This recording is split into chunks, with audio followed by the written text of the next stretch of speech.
You know, that was absolutely terrific. Just join me in thanking Ken Verdoya.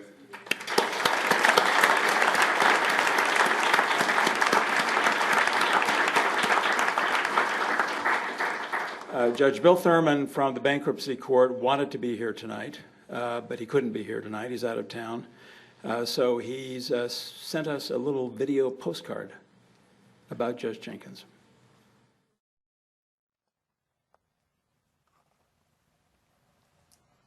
Hi, I'm Bill Thurman. I'm one of the bankruptcy judges here in Salt Lake. And it's been my honor to make a presentation tonight and talk a little bit about my mentor, Judge Bruce Jenkins. I'm sorry I can't be there tonight to honor him personally. Judge Jenkins, as we know, was appointed as a referee in bankruptcy by Judge Willis Ritter in 1965.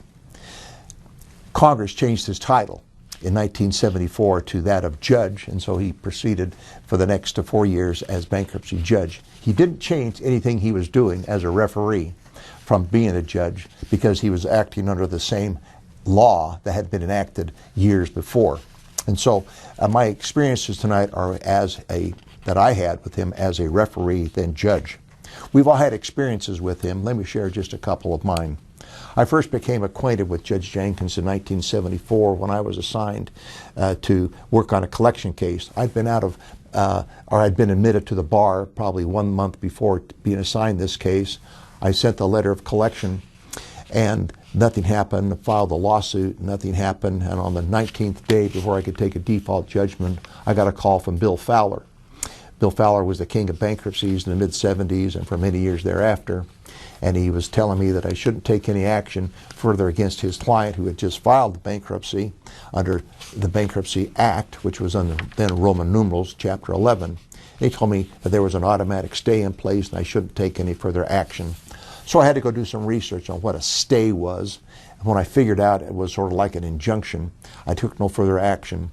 That began a year or more process in my coming down to bankruptcy court, meeting with Judge Jenkins, hearing him interrogate witnesses and adjudicate claims before him. It was a wonderful experience and I learned a lot from him. Between the mentoring of Judge Jenkins and the getting beat up by Bill Fowler in the course of that 1 year, I learned a lot. And I hope that I've continued with that knowledge today. As best I could decipher in my experience in observing Judge Jenkins and my research on the law, a referee was in charge of the case. And when I say in charge, I mean in charge. He did everything. He did the noticing out to creditors. He conducted and interrogated at the meeting of creditors.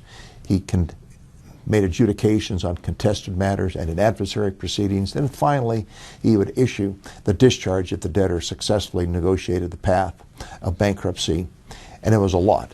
I changed the law in 1978, took the judge out of the interrogation process, and I'm sure he would not have liked that.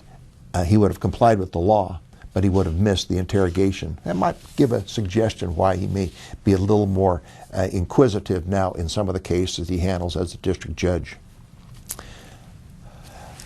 My next experience with him, or that I found very memorable, was when I was presented an order to him in connection with that first case. And as his style at the time, he had an open door policy. You could come down and walk in, but you had to get by his secretary, Mary Lynch, was very guarded. Once you got in, you were met with a stack of files on his desk and on the floor and a bunch of books over in the corner that you knew he was reading because there were bookmarks in them. On one occasion, I presented the order to him and he read it. He shook his head, "Oh yes, that's fine." On many other occasions, he says, "I don't think that's right," and with a big scowl, and you know what the kind of scowl you get if you're not in compliance. And he gave it back to me. He says, "Why don't you fix it and bring it back?" And so I probably went back several more times till I got it right. And each time he would ask me about what I liked about the law, what about my family. On one such visit, he said, "William, how would you like to do some liquidation work for me?" And I said, "What's that?" He said, "Well, come on down next week and I'll show you." Went down the next week and Roger Siegel was the trustee appointed in some cases, and Judge Jenkins conducted the meeting, interrogated the debtor, and reviewed all the assets and liabilities that he had. When my turn came up, he did the same thing. I had about 5 or 6 cases, which were all the cases filed during a given week. He proceeded through the cases, and he knew the material backwards and forwards.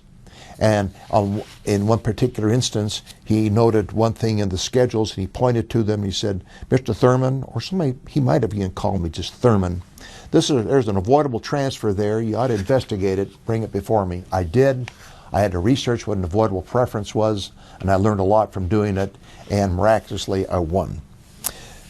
This was a great experience for me during those 4 years, and I missed that mentoring thereafter. Finally, I can't forget to mention that he ran unsuccessfully for Salt Lake City mayor. This was in 1959. Can you imagine City Hall being run by Judge Jenkins? No one would dare oppose him or object to what he was proposing to do. I don't think he would have stopped at the mayor's office. We probably would have seen him in the governor's office, and we probably would have seen him in the halls of Congress. I have one of the few remaining buttons indicating he actually ran for mayor. We all should remember it, and I'm grateful that he's in the judiciary. I'm grateful for his mentoring, and I'm grateful that he is where he is today. Thank you. All the best, Judge Jenkins.